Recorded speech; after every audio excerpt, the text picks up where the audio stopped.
Hello everyone, welcome back to my channel. So today we are going to discuss about two topics: interpersonal awareness and cognitive dissonance theory. So let's start. First is interpersonal awareness. देखो name ही suggest कर रहा है interpersonal awareness. ये start करने से पहले आपको जो बेसिक मीनिंग पता होना चाहिए वो किस चीज़ का है कि इंटर एंड इंट्रा, इनके बीच में क्या डिफरेंस होता है. सो इंटर का मतलब होता है अमंग, यानी कि दो या उससे ज़्यादा लोगों के बीच में, और इंट्रा का मतलब क्या होता है विद इन यूर सेल्फ, सिर्फ अपने ही आप में. सो इंटर पर्सनल अवेयरनेस का मतलब क्या है, ये इसका इंटर के अंदर इंट्रा भी इंक्लूड हो जाता है. इंट्रा यानी कि अगर मैं कहती इंट्रा पर्सनल अवेयरनेस, यानी कि मैं खुद को कितना जानती हूँ, मेरी सेल्फ अवेयरनेस कितनी है, that is intra personal awareness. But inter personal awareness क्या है कि मैं खुद को तो कितना जानती हूँ, बाकी लोगों को कितना समझती हूँ, उनके थॉट्स को कितना समझ सकती हूँ, that is inter personal awareness. यानी कि बाकी लोगों से भी, इंटर यानी कि और चीज़ों से भी जुड़ा हुआ, सबके साथ, among, then personal awareness. So social skills starts with you. तो इंटरपर्सनल अवेयरनेस क्या कहता है कि कितने अच्छे से आप खुद को समझते हो और दूसरों को समझते हो, दैट इज़ इंटरपर्सनल अवेयरनेस. तो इसमें खुद को समझते हो क्यों आया, क्योंकि एक पर्सन जो खुद को ही नहीं समझ सकता, अपने इमोशंस को नहीं समझ रहा, अपनी फीलिंग्स को नहीं समझ रहा, अपने थॉट्स को नहीं समझ रहा, हाउ डू वी एक्सपेक्ट कि वो दूसरों की को समझेगा. सो इसीलिए क्या है कि हमेशा जो सोशल स्किल्स हैं वो आपसे ही स्टार्ट होती हैं. इंटरपर्सनल अवेयरनेस क्या है, is the ability to show true understanding of your self, कि आप अपने आप को सही से समझ रहे हो और दूसरों को भी सही से समझ रहे हो, that is interpersonal awareness. A person who is having high interpersonal awareness means they are having good understanding of your self, यानी कि oneself and others. Having a deep knowledge of your own thoughts and feeling and understanding same for others is interpersonal awareness. कि आपको अपने thoughts की, अपने feelings की, अपने emotions की अच्छी खासी नॉलेज है. जो भी आप फील करते हो, आपका कैसा मूड है, आपके क्या थॉट हैं किसी चीज़ के बारे में, आपका क्या परसेप्शन है, उसके बारे में आप बहुत अच्छे से अवेयर हो, दैट इज़ सेल्फ अवेयरनेस. और ऐसे ही बाकी लोग अगर आपको कुछ कहते हैं, वो कैसा फील कर रहे हैं, उन्हें देख के ये समझ जाते हो, तो मीन्स आपको खुद की और बाकियों के थॉट्स एंड फीलिंग की डीप नॉलेज है, that is your interpersonal awareness. This is the group of skill that allow us to get along with others. कि ये वो स्किल्स हैं जिसके थ्रू हम बाकियों के साथ अच्छे से घुल मिल सकते हैं. क्यों? जब आप एक ऐसे पर्सन हो जो खुद को भी समझते हो, दूसरों को भी समझते हो, तो आपके लिए ईजी हो जाता है दूसरों के साथ कम्युनिकेट करना, डील करना.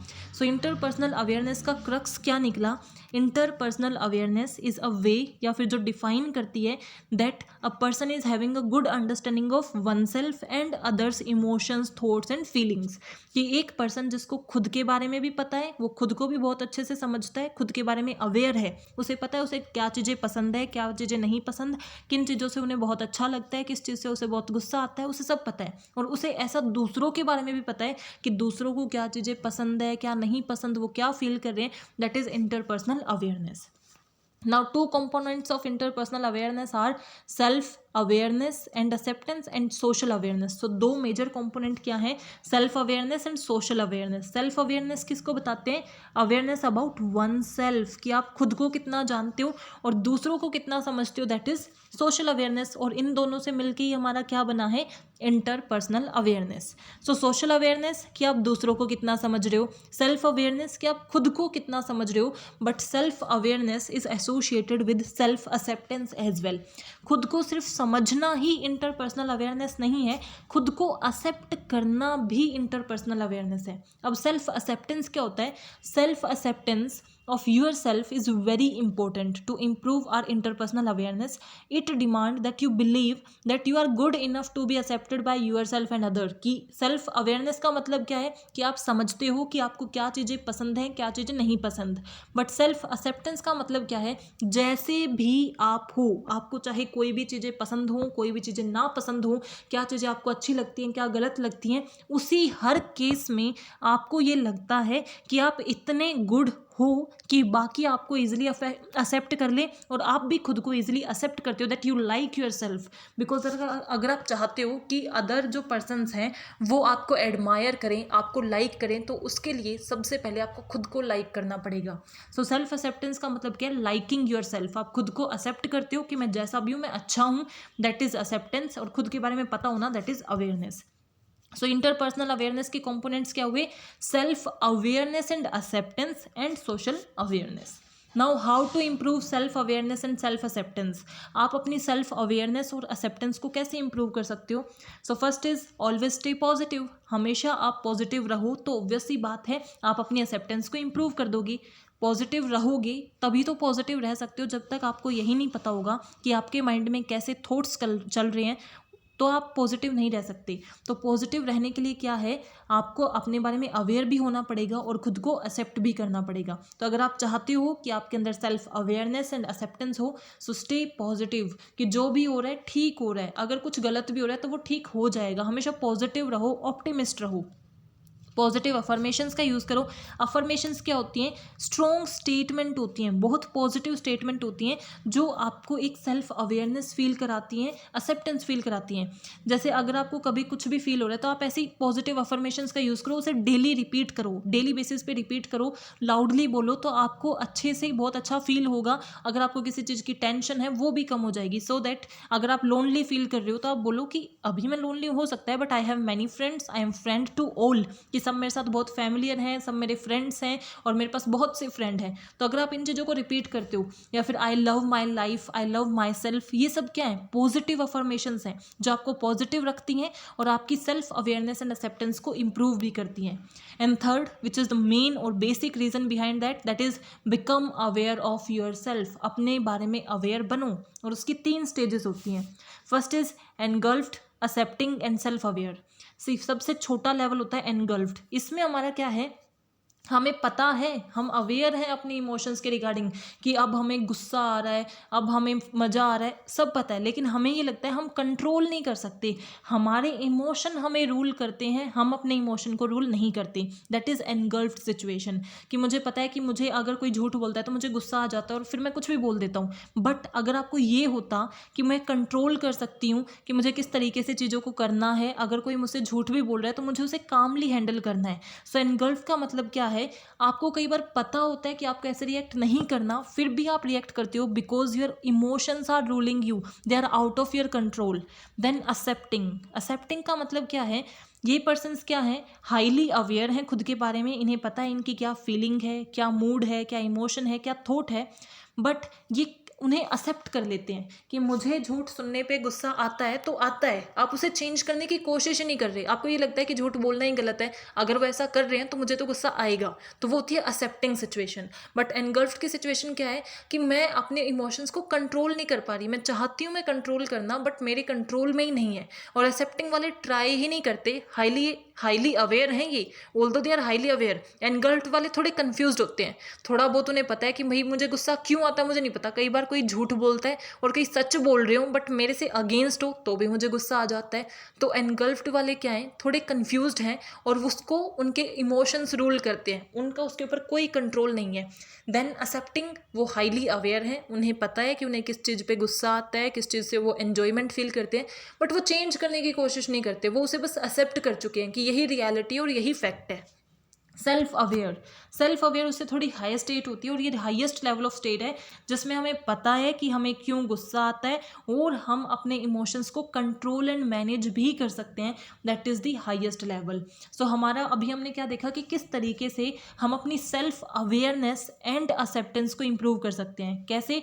पॉजिटिव रह के, पॉजिटिव अफर्मेशंस का यूज़ करके and becoming aware of your self according to passing different level.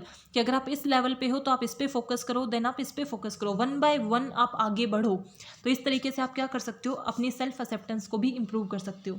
Now what are the steps to improve interpersonal awareness? अपनी इंटरपर्सनल अवेयरनेस इंप्रूव करने के लिए क्या इंपॉर्टेंट इफेक्टिव स्टेप्स हैं? First is remove your mask. अगर आप कुछ pretend कर रहे हो, कुछ बनने का दिखावा कर रहे हो तो इसका मतलब आपके अंदर अवेयरनेस ही नहीं है। अगर आप अच्छा बनने का, बुरा बनने का, जिस भी तरीके का आप, अगर आपने कोई मास्क लगा रखा है अपने फेस पे कि आप हर किसी के साथ डिफरेंटली बिहेव करते हो, तो it means that is not real you. अगर आपको कोई देख रहा है और आप अपने मीन्स फॉर एग्जाम्पल आपको कोई देख रहा है तो आपको लगता है कि मुझे इस तरीके से बिहेव नहीं करना, सो मुझे इस तरीके से बिहेव नहीं करना, वो आपके एक कॉन्शियस माइंड की तरफ से एक वार्निंग होती है कि आपको यहाँ ऐसे नहीं परफॉर्म करना। बट आपका रियल पर्सन कैसा है जो फ्रीली वहाँ परफॉर्म करता। तो अगर आप चाहते हो अपनी इंटरपर्सनल अवेयर जानना तो उस मास्क को हटा दो, लेट इट बी। जो भी सोच रहे हो उन्हें सोचने दो, ऐसा नहीं है कि कुछ भी करने लग जाओ, बट जो आपका मन कहता है इसका मतलब आप उस तरीके के पर्सन हो जो आपका मन कहता है वो आप करना चाहते हो, बट बिकॉज वहाँ पे कोई है तो आप कर नहीं पा रहे। तो जब आप जैसा बिहेव आप नॉर्मली करते हो, आप अकेले होते हो तब जैसा आप बिहेव करते हो that is what you are, तो वैसा ही आपको सबके साथ करना चाहिए। अपने एक मास्क को, जो भी आप प्रिटेंड कर रहे हो, दिखाने की कोशिश कर रहे हो, उस चीज़ को रिमूव कर दो for interpersonal awareness. Develop your self. Develop your self का मतलब क्या है? अपने आप को इम्प्रूव करने की कोशिश करो। इंटरपर्सनल अवेयरनेस में एज आई सेड कि इंटरपर्सनल अवेयरनेस के अंदर क्या है, सेल्फ एक्सेप्टेंस भी आती है। तो वो कब आएगी? जब आप अपने आप को डेवलप करोगे, चाहे वो किसी भी रीज़न की वजह से हो सकता है कि आपको खुद नीड नज़र आ रही है कि मुझे यहाँ पे इंप्रूवमेंट की रिक्वायरमेंट है, या फिर कोई और आपको बोल रहा है। जितना जल्दी आप खुद को ग्रो करोगे, जितना ज़्यादा खुद को ग्रो करोगे, उतनी ज़्यादा आपकी इंटरपर्सनल अवेयरनेस इंप्रूव हो जाएगी। नो योर फीलिंग्स, आप अपनी फीलिंग्स को समझो, जानो, तो ऑब्वियसली आपकी इंटरपर्सनल अवेयरनेस इंप्रूव होगी। Learn to accept changes, changes को एक्सेप्ट करने को लर्न करो। मीन्स अगर कुछ बदल रहा है तो उसे एक्सेप्ट करना सीखो। रिजिडिटी नहीं होनी चाहिए कि जो काम जैसे होता आया है, जो चीज़ जैसे होती है वो हमेशा वैसे ही रहेगी। नहीं, टेक्नोलॉजी बदल रही है, टाइम बदल रहा है, पीपल बदल रहे हैं, तो ऑब्वियसली चीज़ें भी बदलेंगी। तो चेंजेस को आप एक्सेप्ट करने की कोशिश करो, तभी आप लोगों को और बेटर तरीके से जान पाओगे, तो आपकी इंटरपर्सनल अवेयरनेस इंप्रूव हो जाएगी। To use positive self talk, as I said कि पॉजिटिव अफर्मेशंस का यूज़ करना चाहिए, हमेशा पॉजिटिविटी बनानी चाहिए, तभी आप इंटरपर्सनल अवेयरनेस कर सकते हो। बिकॉज अगर आपके माइंड में ही नेगेटिविटी है, आपके माइंड में नेगेटिव थॉट चल रहे हैं, माइंड पूरा नेगेटिविटी से भरा हुआ है, तो आप दूसरे को उसी तरीके से समझोगे, तो वहाँ पे क्या आ जाएगी? बायसनेस आ जाएगी। तो वो अवेयरनेस नहीं होगी, वो तो रॉन्ग अवेयरनेस है। जब आप किसी को समझ रहे हो और वो गलत समझ रहे हो, that is not interpersonal awareness. तो अगर आप चाहते हो कि आप एक्यूरेटली दूसरे को समझो, खुद को समझो, तो पॉजिटिव आपको रहना बहुत इंपॉर्टेंट है। इंप्रूव योर इमोशनल इंटेलिजेंस, अपने इमोशनल इंटेलिजेंस को इंप्रूव करो ताकि आप खुद के और बाकियों के इमोशंस को समझ सको। ऑब्जर्व बिहेवियर ऑफ अदर्स, दूसरों के बिहेवियर को ऑब्जर्व करने की कोशिश करो कि कौन कब कैसे बिहेव कर रहा है, तो ऑब्वियसली आप उसे बेटर तरीके से जान सकोगे। रिड्यूस जजमेंटल बिहेवियर, अपने जजमेंटल बिहेवियर को रिड्यूस करो। हर किसी को हर पॉइंट पे जज करना सही नहीं होता, बिकॉज आप एक बार देख के ये डिटरमाइन नहीं कर सकते कि कौन किस तरीके का पर्सन है, वो कैसा रिएक्ट करता है। ऐसा हो सकता है कि उस टाइम उनका पर्टिकुलरली मूड खराब हो और इसीलिए उन्होंने रूडली बिहेव किया हो, but you can't say that उनकी पर्सनैलिटी ही रूड है। सो अपने जजमेंटल बिहेवियर को अवॉइड करो, रिड्यूस करो, तभी आपके अंदर इंटरपर्सनल अवेयरनेस आ सकती है। बी अ गुड लिसनर, दूसरों को सुनोगे, लिसनिंग करोगे तो ज़्यादा जानोगे और ज़्यादा अवेयरनेस होगी। And show some empathy, empathy का मतलब क्या है? जो दूसरे जिस सिचुएशन को फेस कर रहे हैं उसे समझने की कोशिश करो, खुद को वहाँ रख कर देखो। इससे आपकी क्या होती है? इंटरपर्सनल अवेयरनेस इंप्रूव हो जाती है।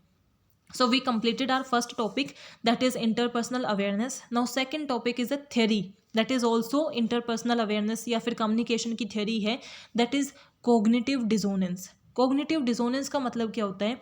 It refers to a situation involving conflict, attitude, behavior or belief. This produce a feeling of mental discomfort. So इसका मतलब क्या होता है कि जब आपके attitude या फिर बिहेवियर, एटीट्यूड या बिलीफ कुछ भी ले लो, और बिहेवियर के बीच में कन्फ्लिक्ट हो जाए, कन्फ्लिक्ट यानी कि वो मैच नहीं कर रहे, उस सिचुएशन को हम क्या बोलते हैं? Cognitive dissonance. सो ये पता होने के लिए कि कॉग्निटिव डिसोनेंस क्या है, आपको पता होना चाहिए कि एटीट्यूड एंड बिहेवियर क्या है। सो एटीट्यूड या बिलीफ का मतलब क्या है कि आप किसी चीज़ के बारे में क्या सोचते हो, आपके क्या थॉट हैं, आप उसके बारे में क्या परसेप्शन है, that is your attitude and belief. और बिहेवियर आपका क्या होता है? एक्शन, और उसके रिगार्डिंग आप क्या कर रहे हो, आपके क्या एक्शंस हैं। इन दोनों के बीच में जब मिसमैच होता है, that is cognitive dissonance. For example एक पर्सन जो स्मोक करता है उसका बिहेवियर क्या है, स्मोकिंग करना, जो हमने यहाँ लिखा भी है कि एक पर्सन स्मोक करता है तो वो उसका बिहेवियर है, क्योंकि बिहेवियर आर एक्शंस, तो वो एक्शन क्या कर रहा है, वो स्मोकिंग कर रहा है। बट उसका एटीट्यूड क्या है कि स्मोकिंग बिल्कुल अच्छी नहीं होती, उससे आपको कैंसर हो सकता है या फिर और डिफरेंट तरीके की लंग डिजीज हो सकती हैं, सो ये आपके लिए बहुत हार्मफुल है। सो क्या ये चीज़ें मैच कर रही हैं, मतलब ये आप इस तरीके से भी ले सकते हो कि एक पर्सन जो है वो झूठ बोलता रहता है सारे दिन, लेकिन उसका मानना क्या है, उसके माइंड में मीन्स उसके एटीट्यूड में, बिलीफ में क्या है कि झूठ बोलना पाप है, बिल्कुल हमें बिल्कुल भी झूठ नहीं बोलना चाहिए। सो इसका मतलब वो दोनों चीज़ें आपस में क्या है, बिल्कुल कॉन्ट्राडिक्ट कर रही हैं, बिल्कुल एक दूसरे से अलग है, कन्फ्लिक्ट हो रहा है ना। तो उस कन्फ्लिक्ट की वजह से हमारे माइंड में क्या क्रिएट होता है, मेंटल डिस्कम्फर्ट क्रिएट होता है कि हम कहते कुछ और है, करते कुछ और है। सिंपल लाइन यही हुई ना कि सोचना कुछ और करना कुछ और, ऐसा हो जाता है। तो वो कॉग्निटिव डिसोनेंस है, जिसकी वजह से हमारे माइंड में मेंटल डिस्कम्फर्ट क्रिएट हो जाता है। और उसे ठीक करने के लिए हमें क्या करना पड़ता है, जो हर कोई पर्सन करता होगा खुद को सेटिस्फाई करने के लिए। जैसे जो पर्सन स्मोक करता है और अगर वो ये सोचता है कि स्मोकिंग से कैंसर हो सकता है, तो उसे मेंटल डिस्कम्फर्ट होगा, क्योंकि वो दोनों चीज़ें कॉन्ट्राडिक्ट कर रही हैं। तो उसके लिए वो क्या करेगा, या तो अपने बिहेवियर को चेंज कर देगा कि वो स्मोकिंग ही छोड़ देगा। तो सिंपल सी बात है, फिर से चीज़ें क्या हो गई, नॉर्मल हो गई, कि उसे लगता है स्मोकिंग करना अच्छा नहीं है बिकॉज उससे कैंसर होता है, इसीलिए वो स्मोक नहीं कर रहा। बट अगर वो स्मोक नहीं छोड़ेगा तो वो क्या करेगा, इस बिलीफ को ही चेंज कर देगा कि ऐसा किसने बोला है कि स्मोकिंग करने से कैंसर होता है, कहीं ये डिफाइंड नहीं है, सबको तो नहीं होता। तो वो अपने एक चीज़ को चेंज करेगा ना, तभी उसका वो मेंटल कंफर्ट क्या होगा, चेंज होगा। सो आई होप आपको कॉग्निटिव डिसोनेंस का मीनिंग समझ आ गया होगा कि जब आपके बिहेवियर में और आपके एटीट्यूड या बिलीफ में कन्फ्लिक्ट होता है, दैट इज कॉग्निटिव डिसोनेंस। और उससे से क्या होता है, मेंटल डिस्कम्फर्ट क्रिएट होता है। उसे सॉल्व करने के लिए आपको या तो अपने बिहेवियर को या एटीट्यूड को चेंज करना पड़ता है। सो कॉग्निटिव डिसोनेंस की जो थ्योरी है वो आई कहाँ से है, तो इसे फेस्टिंगर ने फर्स्ट टाइम किया था, जिन्होंने क्या किया, राइजिंग आउट उन्होंने एक स्टडी की कि अर्थ क्या है। उन्होंने बिलीव, जो भी वो स्टडी करे थे, उन्होंने बिलीव किया कि अर्थ जो है वो कंप्लीटली डिस्ट्रॉय हो जाएगी बाय फ्लड। ये चीज़ उनकी क्या है, बिलीफ है ना।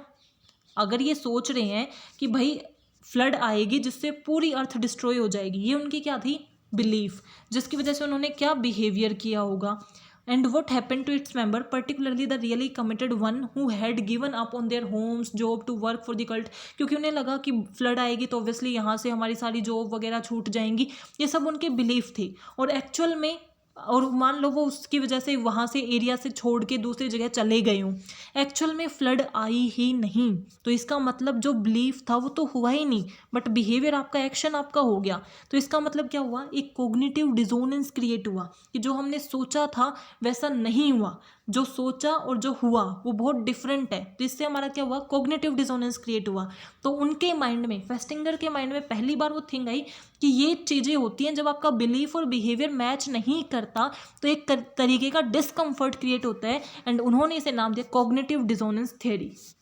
नाउ उस थ्योरी के अंदर एक्सप्लेन है कि अगर कॉग्निटिव डिसोनेंस हो रहा है, जैसे उन्होंने किस चीज़ का एग्जांपल लिया था फेस्टिंगर ने, कि बिहेवियर क्या था, हमने ये सोचा कि फ्लड आएगी तो मीन्स वैकेट हो जाएंगे, हमें जगह छोड़ के जाना पड़ेगा, सारी चीज़ें हमसे मीन्स जो भी जॉब वगैरह सब छूट जाएगी। और हमारा बिलीफ क्या था कि फ्लड आएगी, तो ये चीज़ें तो मैच कर रही थी, लेकिन फ्लड आई ही नहीं। तो बिहेवियर पे इम्पैक्ट पड़ा ना, क्योंकि हम जो सोच रहे थे कि सब छोड़ के जा रहे हैं यहाँ से, अब हम दूसरी जॉब ढूंढ रहे हैं, तो उस पर इम्पैक्ट पड़ा। तो ऑब्वियसली हमारी क्या हुई, डिस्कम्फर्ट क्रिएट हुआ। तो उसी को उन्होंने देखा कि उसके पीछे क्या क्या रीजंस हो सकते हैं कि हमारा जो कॉग्निटिव डिसोनेंस है वो क्रिएट हो। तो बेसिकली इसके 3 रीजन होते हैं, forced compliance behaviour, decision making and effort.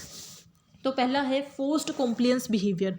Forced compliance behaviour का मतलब है ज़बरदस्ती कोई काम करना, जिसकी वजह से कॉग्निटिव डिसोनेंस होगा। अगर आपको कोई ज़बरदस्ती कर रहा है टू डू समथिंग पब्लिकली, कि ऐसा कुछ करना पब्लिकली जो आपको बिल्कुल प्राइवेटली भी कर, मीन्स आपके मन को वो बिल्कुल अच्छा नहीं लगता, वो काम आपको करना पड़ रहा है, तो ऑब्वियसली वो क्या करेगा, कॉग्निटिव डिसोनेंस क्रिएट करेगा। यू आर डूइंग समथिंग, आपका बिहेवियर क्या है, कोई एक्ट आप कर रहे हो विच यू डोंट लाइक, जो करना आपको पसंद नहीं है, ये आपका क्या है, बिहेवियर, कि आप वो काम कर रहे हो। बिलीफ क्या है, आई डोंट लाइक दिस, या फिर I didn't want to do that by I had to do that.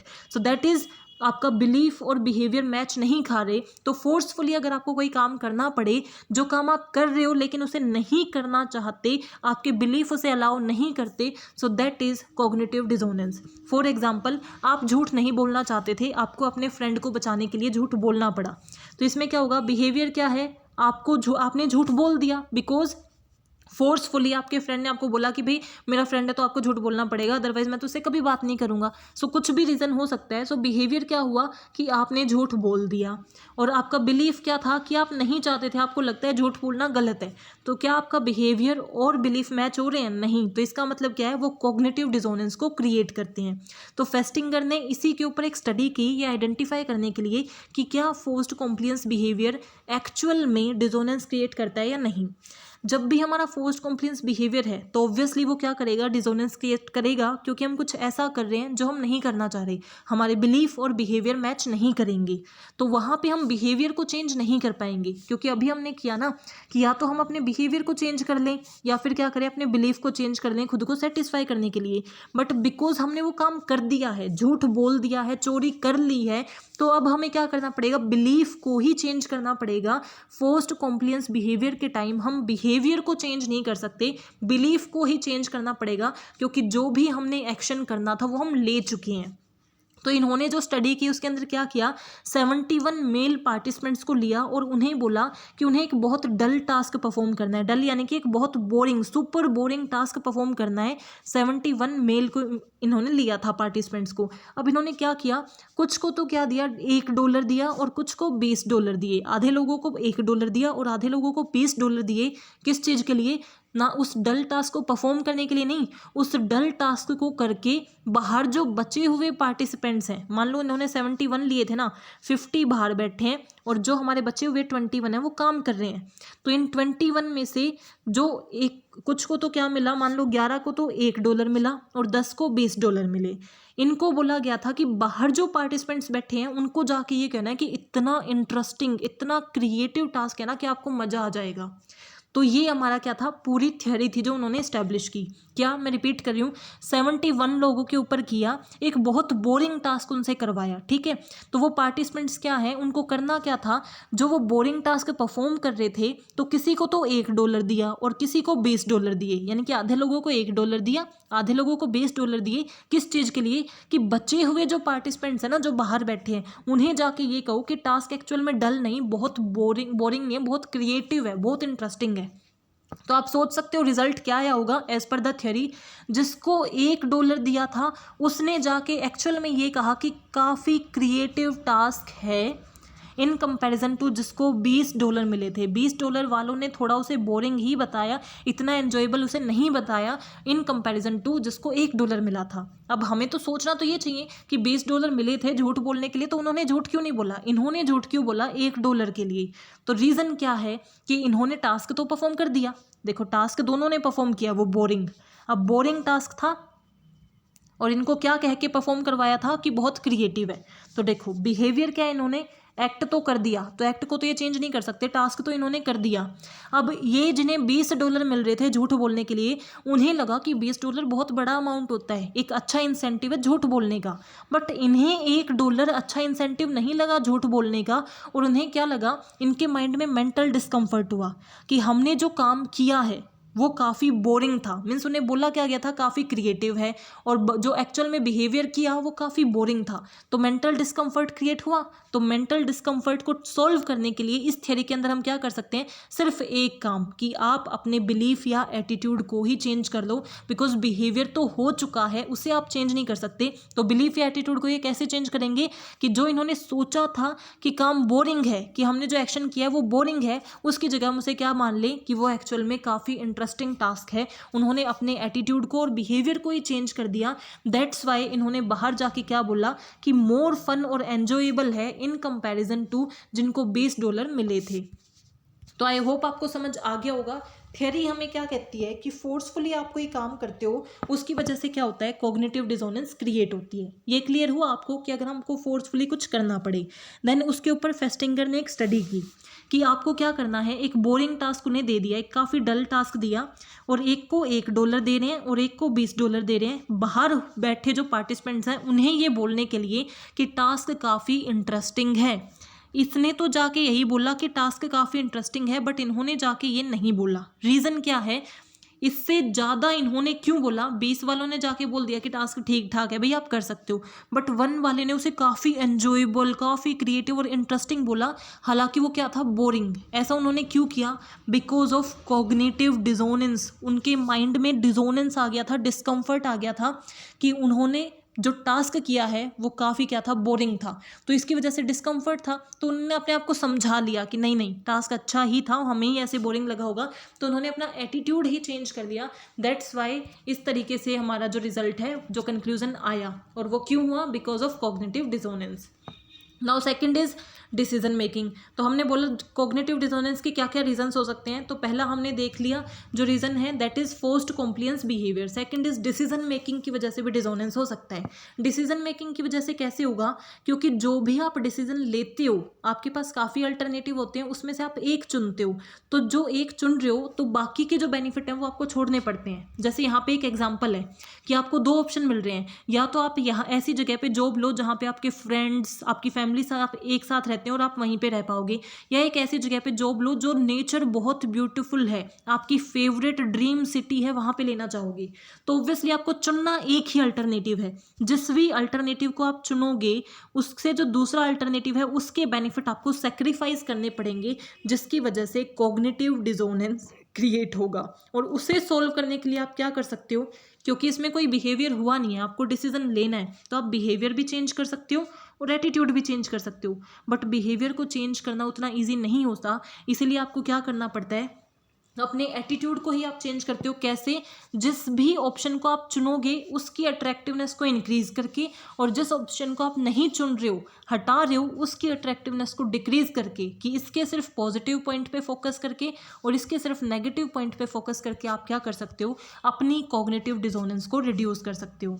इसमें जो स्टडी की गई वो फीमेल पार्टिसिपेंट्स पे की गई, और इसमें क्या स्टडी थी कि कुछ फीमेल पार्टिसिपेंट्स हैं जिन्हें वेरियस या सेवरल मैन्युफैक्चरर्स के साथ काम करना है। जब वो काम करेंगी तो उन्हें कंपेंसेट क्या होगा? मीन्स जो टाइम और एफर्ट वो उस काम करने में लगा रही हैं, उसके बदले उन्हें क्या मिलेंगे? ऑटोमेटिक कॉफ़ी मेकर, यानी कि कुछ हाउस होल्ड प्रोडक्ट मिलेंगे। सो क्या है? कुछ वुमेन्स हैं, फीमेल हैं, जिन्हें काम करना है, और टाइम और एफर्ट के बदले उन्हें क्या मिलेंगे? House hold product. ठीक है, तो इस तरीके से उन्हें काम करना था। अब वो 3 कैटेगरी में डिवाइड हो गई। पहला है कंट्रोल ग्रुप।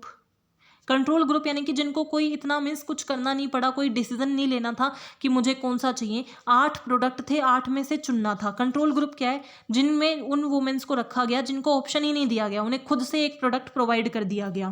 फिर कंट्रोल ग्रुप के बाद आता है लो डिसोनेंस और फिर हाई डिसोनेंस।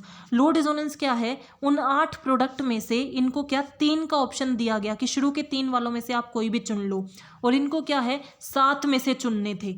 तो देखो, मान लो 3 में से चुनने थे, इनको 7 में से चुनने थे, और इनको सीधा ही पकड़ा दिया गया। तो 3 में से मान लो आपको एक प्रोडक्ट चुनना है तो आपके लिए थोड़ा इजी हो जाता है, बट 7 में से आपको एक प्रोडक्ट चुनना है तो आपके लिए डिफिकल्ट हो जाता है।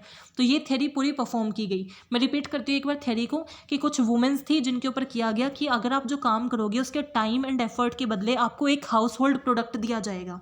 फिर उन्हें जो total house hold product options में थे वो 8 थे, 8 में से आपको 1 या 2 ही चुनना है। सो पहले वाले को क्या किया? डायरेक्टली एक खुद से प्रोवाइड कर दिया गया, इन्हें कोई ऑप्शन नहीं दिया गया, तो ऑब्वियसली इनको कोई डिसोनेंस ही नहीं हुआ, क्योंकि उन्हें कोई डिसीजन मेकिंग का ऑप्शन ही नहीं मिला।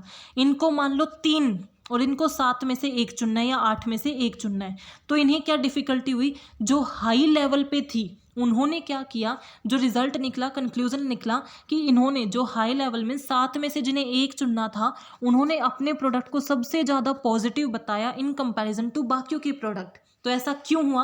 क्योंकि हमने अभी किया था कि डिसीजन मेकिंग थ्योरी में हम कॉग्निटिव डिसोनेंस को दूर करने के लिए क्या करते हैं?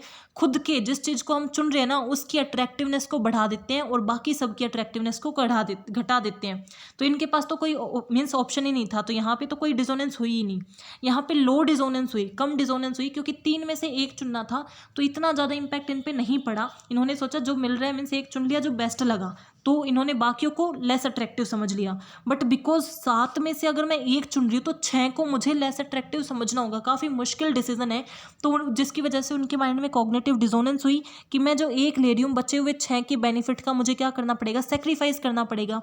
उस डिसोनेंस को कम करने के लिए मैंने क्या किया, जो एक प्रोडक्ट मैं चुन रही हूँ उसकी अट्रैक्टिवनेस को बढ़ा दिया और इन सब की अट्रैक्टिवनेस को घटा दिया। That was the conclusion.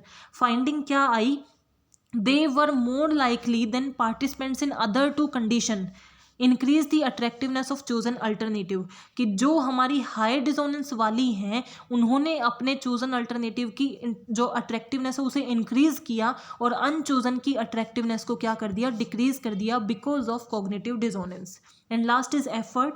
Effort वाले में क्या है, दैट इज़ टू सिंपल, कि अगर आप किसी चीज़ में एफर्ट डालते हो और आपका रिजल्ट उससे मीन्स वैसा नहीं आता जैसे आपने सोचा था।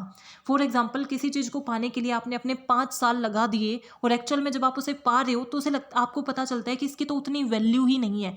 मान लो आप कोई ऐसी डिग्री कर रहे हो जो इतनी वैल्यूएबल नहीं है या फिर जिसका जो आउटडेटेड हो चुकी है, तो 5 साल आपने बहुत ज़्यादा मेहनत की उस पर, आप बहुत ज़्यादा अच्छे मार्क्स लेके आए और फाइनली जब आपको डिग्री मिली, आप इंटरव्यू वगैरह के लिए जाते हो तो सब बोलते हैं कि ये डिग्री किसी काम की नहीं है। तो इससे आपका क्या होगा, कॉग्निटिव डिसोनेंस क्रिएट होगा ना, कि आपका बिहेवियर क्या था, आपने इतना हार्डवर्क किया, इतने एफर्ट्स लगाए, बट जो आपको मिल रहा है, जो बिलीफ था वो सेम नहीं है। बिलीफ था कि बहुत अच्छी डिग्री कर रहा हूँ, बट एक्चुअल में वैसा नहीं है, डिग्री आपकी क्या है, यूजलेस है। तो उसकी वजह से आपको क्या करना पड़ेगा, अपनी जो थिंकिंग है उसे चेंज करना पड़ता है, बिकॉज एफर्ट्स आप क्या कर चुके हो। इस केस में भी क्या है, आप बिहेवियर को चेंज नहीं कर सकते क्योंकि बिहेवियर आप क्या है, ऑलरेडी परफॉर्म कर चुके हो। तो आपको बिलीफ को ही चेंज करना पड़ता है। बिलीफ को आप कैसे चेंज कर लेते हो, अपने आप को कन्विंस करने की कोशिश करते हो, नहीं नहीं मैंने 5 साल इतना भी टाइम नहीं किया, मैंने तो 5 साल एंजॉय किया था, थोड़ा बहुत ही पढ़ा था। तो इसका मतलब क्या है, जो भी काम आप कर रहे हो वो अगर उस तरीके का रिजल्ट नहीं लेके आता जैसे आपके बिलीफ थे, तो कॉग्निटिव डिसोनेंस क्रिएट होगा। तो उसे सेव करने के लिए, सॉल्व करने के लिए आप क्या करते हो, अपने बिलीफ को चेंज करते हो कि नहीं नहीं ऐसा नहीं था, मैंने इतना टाइम नहीं लगाया, मैंने इतने एफर्ट नहीं लगाए, और इस थ्रू आप क्या करते हो, अपनी कॉग्निटिव डिसोनेंस को सॉल्व करते हो। इसमें जो स्टडी की गई वो आप ऐसे कर सकते हो कि 2 ग्रुप बनाए गए, पहला डिस्कशन हुआ और दूसरा डिस्कशन हुआ। दूसरा डिस्कशन जो था वो काफ़ी इन डेप्थ था, बहुत लंबा चला, जिसमें आपको टाइम वगैरह लगाना पड़ा। तो उसके बाद जब रिजल्ट निकला, मीन्स ये जो फर्स्ट डिस्कशन हुआ वो काफ़ी इजी था, सबको समझ आ गया। ये इन डेप्थ था, लेंदी था, बहुत डीप डिस्कशन हुआ, फिर भी किसी को समझ नहीं आया। ठीक है, क्योंकि वो इतना डिटेल्ड में चले गए कि आपको समझ नहीं आ रहा था, बहुत यूनिक टॉपिक था। बट आंसर क्या निकलेगा कि जो सेकंड वाला है उनको क्या लगेगा कि उन्होंने इसमें कोई एफर्ट इतने लगाए ही नहीं, क्योंकि रिजल्ट क्या आपको समझ नहीं आया। तो आप क्या सोचोगी, मैंने सुना ही नहीं, मैंने मेरे 2 दिन 2 घंटे 4 घंटे वेस्ट ही नहीं किए, क्योंकि मैंने सुना ही नहीं, मैंने तो एंजॉय किया, मेरा तो ध्यान अच्छी चीज़ों में। तो इस तरीके से आपको क्या करते हो, अपने आप के एफर्ट्स को हटाते हो, मीन्स अपने आप के बिलीफ को हटाते हो, ताकि आप अपने आप को जस्टिफाई कर सको कि ऐसा कुछ नहीं हुआ है कि मेरे एफर्ट्स वेस्ट चले गए। So these are the 3 ways of या फिर कॉजेज ऑफ कॉग्निटिव डिसोनेंस, जिसका मैंने साथ साथ बताया कि हम सॉल्व कैसे कर सकते हैं। डिसीजन मेकिंग में ही सिर्फ ऐसा है कि हम बिहेवियर को भी चेंज कर सकते हैं, बाकी दोनों में हमें बिलीफ को ही चेंज करना होता है। हालांकि हम हर जगह बिलीफ ही चेंज करते हैं, बिकॉज बिहेवियर चेंज करना is really very complex and difficult. So I hope you are clear with this topic. If you have any doubt please mention in comment section. Thank you, keep supporting.